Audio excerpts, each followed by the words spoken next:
ناظرین محترم، 9ویں صدی عیسوی میں ایک ایسے خلیفہ گزرے ہیں جنہوں نے اہرام مصر کو توڑنے کی کوشش کی۔ انہوں نے پیرامڈ کو توڑنے کی کوشش کیوں کی، آئیے جانتے ہیں۔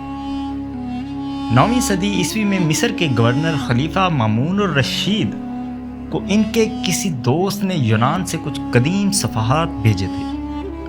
ان صفحات میں ایک ایسے چور دروازے کے متعلق لکھا تھا کہ جو اہرام مصر کی کسی دیوار میں چھپا کر بنایا گیا تھا، اور جو بھی اس چور دروازے کو ڈھونڈے گا وہ اہرام میں موجود ایک ایسے کمرے میں پہنچ جائے گا کہ جہاں قدیم نقشے، خزانے، ایسی دھاتیں کہ جو کسی بھی طرف مڑ سکتی ہیں، یہ سب کچھ اسے مل جائے گا۔ خلیفہ پر ان صفحات پر لکھی حیران کن انفارمیشن کا بہت اثر ہوا، اور انہوں نے فیصلہ کیا کہ وہ اہرام مصر کا راز جان کر ہی رہیں گے، چاہے ان کو پورے کے پورے اہرام توڑنے ہی کیوں نہ پڑ جائیں۔ لہٰذا بڑے بڑے ہتھوڑے دے کر کئی سو مزدوروں کو اہرام مصر تک پہنچا دیا گیا۔ مزدوروں نے اہرام مصر توڑنے شروع کیے، لیکن کئی ماہ گزر جانے کے بعد بھی انہیں چور دروازہ نہ مل سکا، یہاں تک کہ انہوں نے مایوس ہو کر ایک ترکیب سوچی۔ ٹنوں کے حساب سے لکڑیاں اکٹھی کر کے انہوں نے اہرام کی بیس پر بڑے بڑے بلاکس پر رکھ دی اور انہیں آگ لگا دی۔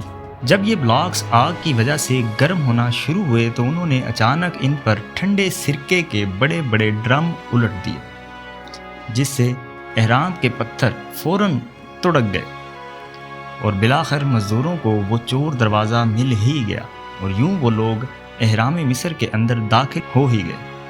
لیکن سامنے ایک عجیب مسئلہ کھڑا ہو گیا کہ ہر 4 فٹ کے بعد ان کے سامنے ٹنوں وزنی دیوار آ جاتی۔ وہ پھر اس دیوار کو توڑتے آگے پھر ایک سرنگ نکل آتی، جس کے آخر میں پہلے سے زیادہ وزنی چٹان رکھی ہوتی تھی۔ وہ پھر اسے توڑتے اور آگے پھر کوئی نہ کوئی رکاوٹ مل جاتی، اور اس طرح مایوس ہو کر تھک ہار کر خلیفہ نے بالآخر اپنا یہ مقصد پورا کیے بغیر ختم کر دیا۔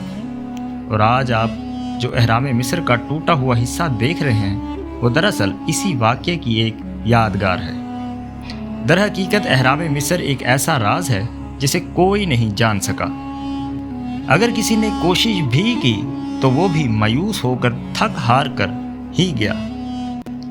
اسی کے ساتھ اپنے میزبان محمد سفیان کو دیجیے اجازت۔ اللہ حافظ۔